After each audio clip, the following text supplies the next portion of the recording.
And I never saw anybody bring William Ruto here for impeachment for criticizing the IG or the DCI.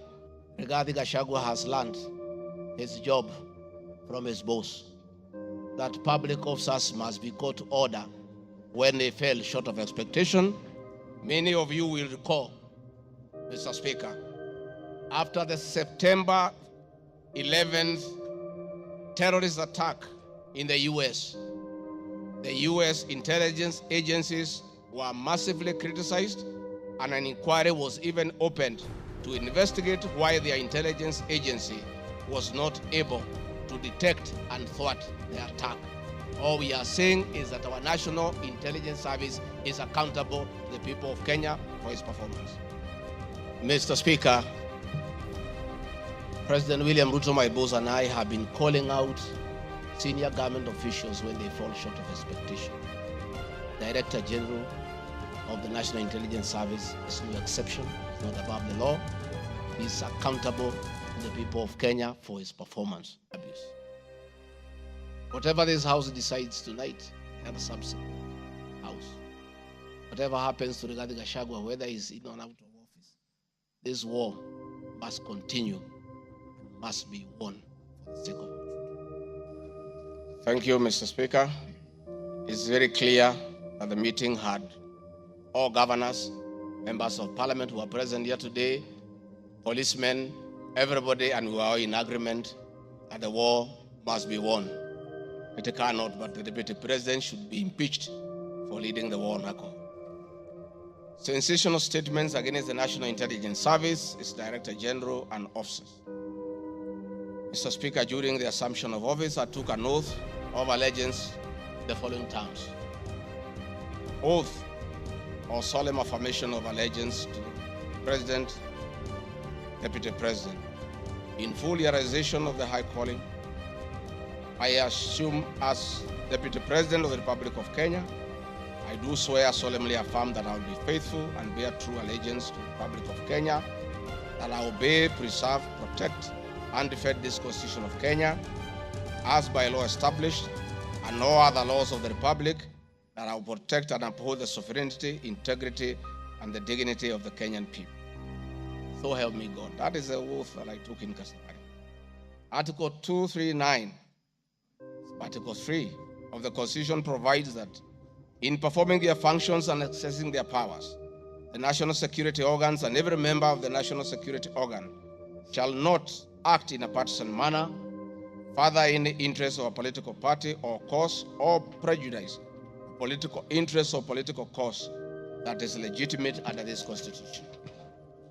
Article 239, Subarticle 5 of the Constitution provides the national security organs are subordinate to civilian authority. In relation to this allegation, I wish to state that the National Intelligence Service holds a very critical role in ensuring the safety and security of our country. They are responsible for gathering intelligence and share it with all our law enforcement agencies to ensure that the country is safe at all times.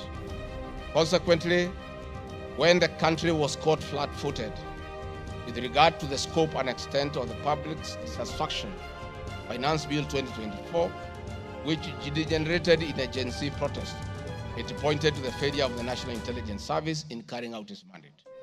I am persuaded that the National Intelligence Service ought to have known beforehand the public was completely opposed to the Finance Bill, and they ought to have briefed the President before the protest began, and this would have caused a change of tact by government regarding the proposed bill, and the protest which culminated in the loss of innocent lives and destruction of property could have been avoided.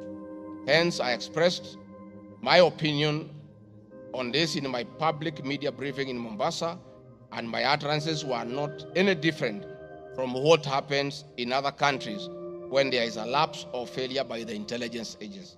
The nation has witnessed unfortunate instances of several extrajudicial killings, abductions, and disappearances. I firmly believe that if the National Intelligence Service had acted diligently, these instances would not have been witnessed. Under the Constitution, the government agencies are supposed to be accountable to the Kenyan people, including the National Intelligence Service, and calling them out when a dereliction of duty does not amount to undermining them. I am also aware that the Kenya Kwanza government has been at the forefront in calling out officers who do not seem to understand their work. Recently, my boss, the president, publicly complained that there are some PSs and CSs who did not seem to understand their role. And I have had an argument that we should not call out those in the security sector. I would like you to play the next video. We have the most incompetent Inspector General of Police, I think, in the world. The most incompetent in the whole world. His incompetence may not necessarily play out when things are working, but when things get to a head and you need some decisions to be made, I can tell you for sure, the gentleman we have as an IG cannot make any decision. Nataka tumwambie ule mtu wa sinema mingi anaitwa nani ule mtu? Ule sijui anaitwa DCI, ule anaitwa nini? Ule mtu anaitwa Kinoti. Awache ujinga. Huyo bwana Kiboti awache ujinga.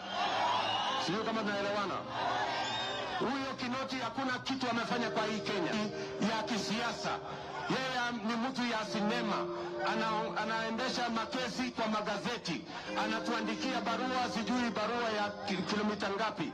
Mr. Kinoti, please save your time. Stop writing to us long letters. Leave matters of elections to IEBC. You have no business in IEBC. You have failed as DCI. We don't want you to fail our elections. Tunaelewana?